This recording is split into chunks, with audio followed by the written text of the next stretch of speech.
Episode की शुरुआत में हम देखते हैं कि ओल्ड मैन यामा फाइट के लिए रेडी हो चुका है, जो अपना super terrifying split pressure release करने लगता है। साथ ही उसने अपनी जानपाक्टो की फर्स्ट फॉर्म रिलीज कर दी थी, जो अपनी फर्स्ट फॉर्म में बहुत सारी आग प्रोड्यूस करने लगती है। तो उसका ये रूप देखकर दोनों कैप्टन काफी ज्यादा सीरियस हो जाते हैं, क्योंकि उन्हें ये समझ में नहीं आ रहा है कि ओल्ड मैन यामा इतना गुस्सा क्यों है।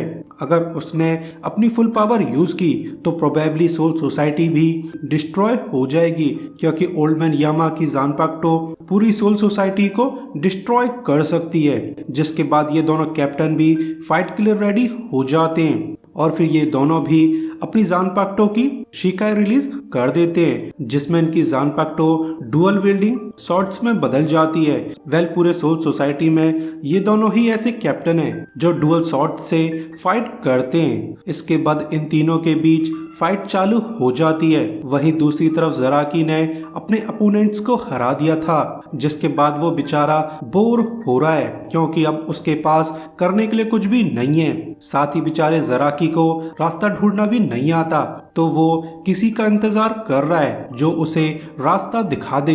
जल्दी यहाँ पर चीका आ जाता है, जिसे देखकर जराकी काफी ज्यादा कंफ्यूज है, क्योंकि चीका को देखकर ऐसा लगता ही नहीं जैसे कि वो किसी फाइट को करके आ रहा है। तो चीका जराकी को क्लियर करता है कि मैं अपनी फाइट में बड़ी आसानी से जीत गया, जिसके बाद मेरे पास काफी टाइम था, तो मैं बैरिक लौट के फुल मेकओवर करके आया हूँ। तो उसका वियर डांस देखकर जराकी इरिटेट होने लगता है। वहीं सोल सोसाइटी के बाहर विलेज में जिडानबो को होश आ गया था।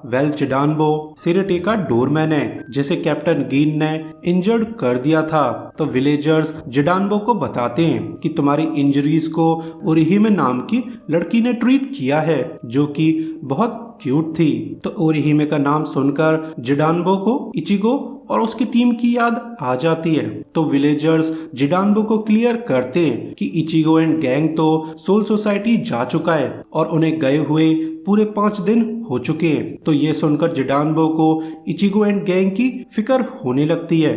पर तभी यहाँ पर कोकाकू शिबा आ जाती है, जो जिडानबो से स्माइल करके कहती है कि अगर तुम्हें उन लोगों की इतनी फिक्र हो रही है तो तुम मेरे साथ सोल सोसाइटी चल सकते हो। मुझे उस योरोइची से अपना हिसाब बराबर करना है। कोकाकू को अपने भाई की फिक्र हो रही है, तो वो गांजू की हालत चेक करने जाना चाहती है। तो कोकाकू की बात सुनकर जिडानबो उसकी डील एक्सेप्ट कर लेता है। इसके बाद हमें सिरेटे का जंगल दिखाया जाता है, जहां सोईफोन और योरोइची के बीच तगड़ी फाइट चल रही थी, जहां ये जंगली बिल्लियों की तरह एक दूसरे को पीट रही थी। तो योरोइची सोईफोन को टॉन्ट करती है कि बच्ची, तुम तो काफी स्ट्रॉन्ग बन चुकी हो। जहां तक मुझे याद है, तुम तो कुछ साल पहले मेरे पीछे पीछे लिटिल फैन की तरह घुमा करती थी, और आज तुम सेकंड स्क्वाड की कैप्टन बन चुकी हो। तो ये सुनकर सोईफोन योरोइची को नफरत से देखने लगती है। 100 साल पहले सोईफोन योरोइची के बहुत क्लोज थी।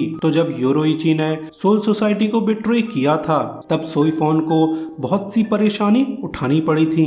तब से सोईफोन योरोइची से नफरत करती है और अब वो योरोइची को हर हाल में मारना चाहती है। इसके बाद सोईफोन अपनी स्टेल्थ फोर्स को यहाँ बुला लेती है, जिसके बाद वो योरोइची को एग्जीक्यूट करने वाली थी। पर योरोइची अपना टेरिफाइंग स्प्लिट प्रेशर रिलीज करने लगती है, जिससे वो जरा सी देर में इन स्टेल्थ फोर्स मेंबर को दूर उड़ा देती है। तो ये देखकर सोईफोन जरा भी खुश नहीं है, जिसके बाद वो योरोइची पर हमला कर देती है। पर योरोइची बड़ी आसानी से उसके वार को हैंडल कर लेती है, जिसके बाद इन जंगली बिल्लियों में तगड़ी फाइट चालू हो जाती है, जिसमें सोईफोन योरोइची को इंजर्ड कर देती है। तो ये देखकर योरोइची काफी ज्यादा सरप्राइज्ड है कि उसकी प्रीवियस सबऑर्डिनेट इतनी ज्यादा स्ट्रॉन्ग बन चुकी है।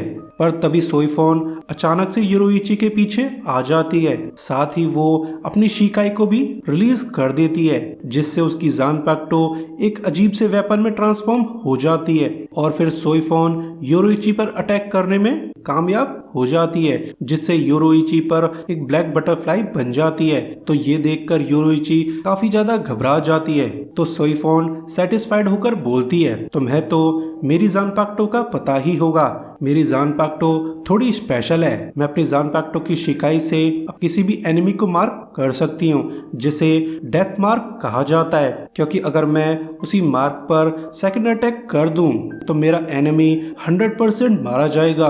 तो ये सुनकर योरुइची काफी ज्यादा सीरियस हो जाती है और फिर वो मौका पाकर यहाँ से भागने लगती है, पर सोईफोन उसे इतनी आसानी से भागने नहीं देगी। वो मौका पाकर योरुइची पर कई डेथ मार्क्स लगा देती है और अब बस सोईफोन को सेकंड अटैक करना था, जिससे बेचारी योरुइची का हैप्पी बर्थडे हो जाएगा।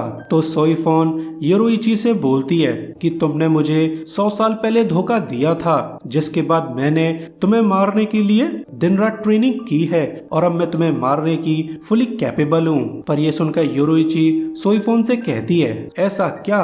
मुझे तो नहीं लगता, तुम ये बात भूल रही हो कि तुम्हें जो भी आता है वो मैंने ही सिखाया था, साथ ही मैं इतनी भी कमजोर नहीं हूँ। जिसके बाद योरुइची अपनी स्पेशल स्किल एक्टिवेट कर देती है, जिसका नाम शंको है, और फिर योरुइची लाइटनिंग जैसा स्प्लिट प्रेशर रिलीज करने लगती है। यानी अब योरुइची फुली सीरियस हो चुकी है और योरुइची की यह फॉर्म देखकर सोईफोन काफी ज्यादा शॉक्ड है, पर उसे संभलने का योरुइची मौका नहीं देती। वो अपनी फुल फोर्स के साथ हमला कर देती है, जिससे यहाँ पर एक तगड़ा ब्लास्ट होता है। और अब इस बैटल का रिजल्ट क्या होगा वो तो आपको अगले एपिसोड में ही पता चलने वाला है। सो अभी के लिए good bye, thanks for watching.